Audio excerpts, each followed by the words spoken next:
Welcome to another episode of r/pro revenge. Neighbors ran over our fence. Dad installed concrete fence that wrecked 8 of their cars. I saw your crazy neighbor stories and now I bring you my father's that stuck in my memory. English is not my first language and I hope I didn't make many spelling mistakes. Too long didn't read at bottom. We live in a small private neighborhood. The neighbors are related to us more or less. Distant relatives. Everybody here is a complete nut job. They were constantly arguing over decades before me or my brother were even born. Our property line is kinda like a square and it is surrounded by road from 2 sides. Keep in mind that on one part of the road we let our neighbors use 1 square meter of the land so they could use the road safer and not damage our property. This is crucial information. This road is made of gravel. The neighbors want my parents and only my parents to pay for the entire cost to lay an asphalt road. My dad and my mother are constantly fixing potholes for 90% of the road.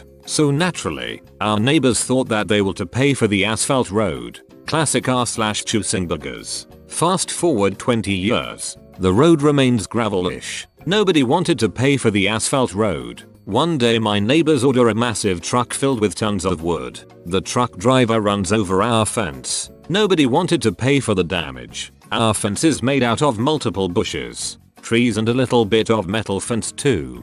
These plants were now completely destroyed and a part of metal fence completely bent. We had to replant these plants and place a new metal fence. My father told me this was not the first time this happened but actually third. I couldn't believe it when I heard this. So this is where the revenge begins. My father is a police officer in the department where they mostly handle frauds, drug busts, etc. He knows the law well. He dug up the property line marker and placed plastic barrels filled with rocks on our property. In the next 6 hours 3 of our neighbors came knocking on the door because they hit our plastic barrels filled with rocks. They were angry and wanted to call the cops, but they never did because everybody knew that little part of land was still our property. One neighbor in particular threatened my dad that he will throw a ducking pickaxe at my father's back. Over the period of 1 year these neighbors hit the barrels so much with their cars that the barrels are now worthless. My dad was furious and he changed his petty revenge into a pro revenge. He cut some wood to use it as a mold. He bought cement, sand and metal poles. One peaceful afternoon my father and I cemented that whole part of the land and placed some lovely flowers on top. So when they hit the concrete they can smell our flowers of victory defeat. As we expected. 5 neighbors in total wrecked their cars on the new fence and nobody came knocking on the door. Too long didn't read, neighbors ran over our fence. Did not want to pay. Dad installed a better fence that wrecked their cars. So, you want me to fire everyone at the Christmas party? Okay then. Many years ago, early 1980s, I worked for a company that did what I called mall molesting. They did market research surveys in a mall and were always stopping people to ask questions, etc. The company was run by 3 older women who had started it in their kitchen. They were opinionated and had no care about anything but money. Part of this included paying employees not by the hour but by the survey, which was against labor rules as it never matched the basic hourly wage. This is important. Christmas came, and we were planning our employee party when one of the owners called and told us that in order to avoid paying bonuses, we were to fire everyone at the party and then hire back the ones that we liked after the new year. We, the other managers and I, talked about it, and then I called the Federal Bureau of Labor, who had been trying to get the information for the employee pay for several years but had always been turned away.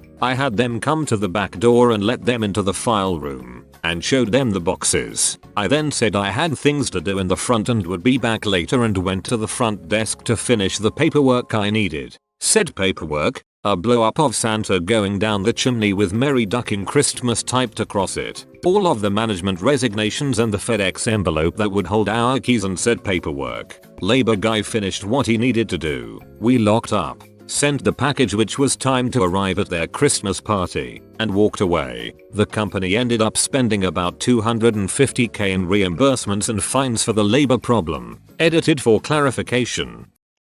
Try to bully me, new boss. This will be your shortest job ever. Back in the day, I worked as an independent IT consultant and was hired on along with another independent to subcontract on a team for a major consulting house. We'll call it CH. Everyone else on the team was a CH employee. The two of us were not supposed to tell the client that we weren't part of CH, but the client figured it out pretty fast. Because we independents were doing most of the work while CH's code monkeys were busy filling out spreadsheets all day and going on team building exercises. But I digress. The project ran past its initial deadline, and my contract expired. I stayed on a week-to-week basis, as a professional courtesy to get the project finished, because I liked the client if not the team. Unfortunately, the CH project manager was booked somewhere else for his next gig, and they brought in a new guy to replace him. Let's call him David Stress. David flew in on a Monday morning to get the project handed off to him,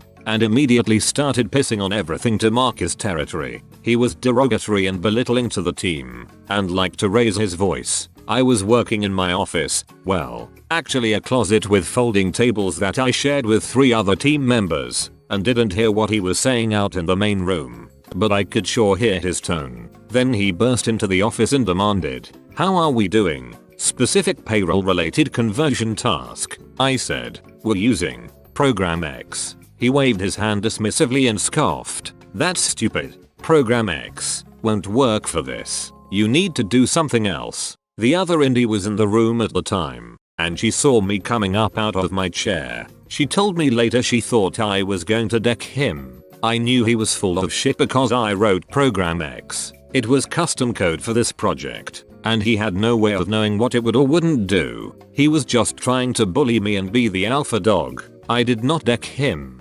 Instead, I went to the client's payroll manager, with whom I'd been working closely for months, and who was driving the client side of the project. I laid it on the line. I said, "Look, I know you know I don't work for CH. I'm here on an independent contract. That contract is up, and I've been working here week to week just to get you guys through." She told me she was aware of this. Okay, this new guy, David Stress, is a bully and a blowhard, and I won't work with him. I have no contract at this point, and with him running the project I won't be back next week. I'm not asking you to do anything specific about it. I'm just letting you know as a courtesy so you can plan to transition my work to someone else. She sat back in her chair, thought a moment, and said, "Okay, thanks for letting me know." 2 hours later, David Stress was removed from his new position, the payroll manager. Faced with losing the one technical guy on the team who actually knew what was going on with a very complicated payroll system, called CH and said, "We don't want this new guy, take him away." CH rearranged some things to keep the original project manager with the project. The funniest part of the whole thing was that CH had scheduled a welcome dinner for David at a posh steakhouse that evening. Rather than create the further embarrassment of cancelling the dinner, they actually went ahead with it, as a farewell dinner for David, who had been on the project for less than 1 day. It was fun to watch him try to put on a brave face for that. Yes, I did stay with the project to the end after that, and yes, they went live successfully. Why you shouldn't brag about your illegal activities to people that don't like you much. I started renting a house about 5 years ago. I had always lived in apartments and I was excited to finally have some space and privacy. This was ruined within the first week by my a-hole neighbor, and he made my 4 years at that house miserable. He's in his late 40s or early 50s, and despite seeming like a fully functional adult, he has never lived outside of his parents' home. He spends every possible minute cleaning or admiring his truck, so he practically lives in the driveway. When he isn't bragging about some a-hole move that he just pulled on someone, he is hitting on the wives and daughters of anyone on the street. I moved in during the winter and started noticing footsteps in my yard in the morning. I found out that he was walking into my yard to look in my windows and see what I was watching playing at night. I bought a simple security system and put a few cameras up, and this stopped. Then he started mowing my side yard. He would mow it the day after I did. I asked my landlord about this and was told that Mike, the creepy neighbor, considered it his property and kept arguing about the property line. "It's just grass, so I'll let it go." If I had guests over, he would stare at them and sometimes make comments when I wasn't around to hear him. If I was in the backyard, he would have a reason to be in his backyard. If I was in the house or the front yard, he was in his driveway where he could see in my living room. If I was mowing the yard, he would get out a lawn chair and sit and watch. putting it away as soon as I was done. It came to a head when I caught him sending his dog into my front yard one morning. Instead of letting it out into his fenced-in backyard like he normally would, I told him to stay on his side of the property line, and he said that he was going to break into my house and smash my cameras and computer. Cops were called and he got off with a warning. Last fall I told my landlord that I was going to move out. During the conversation I found out that Mike was on workers' comp for an injury that he got at work, and that he was now bragging about how he was using his workers' comp checks to set up his own under-the-table landscaping business. My landlord, like most of the neighborhood, doesn't really like Mike. The landlord's son and family live across the street, and Mike has hit on the wife a few times over the years and has started to try and talk to their 17-year-old daughter. I waited for a day when he had his new work truck and trailer with his name and number on the door, and I made a video of him working on his yard and carrying 50 bags of mulch and climbing ladders. I sent videos and pictures to the fraud department of the workers' comp office. Today I just found out that he was found guilty of fraud, ordered to pay back every dollar, and may end up in jail. I am happily living in a new place that has a lot of land between me and the neighbors. 5 neighbors in total wrecked their cars on the new fence. Jesus. You would think after the first couple of times word would spread around that maybe it isn't a good idea to drive into your fence. I know, right? It is like they don't care about their cars.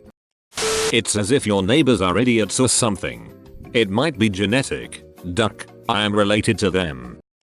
Whoa, you made it to the end? You're a ducking mad lad. I'll cut you a deal. Smash like and subscribe for more curated content. It's free and that's a great price.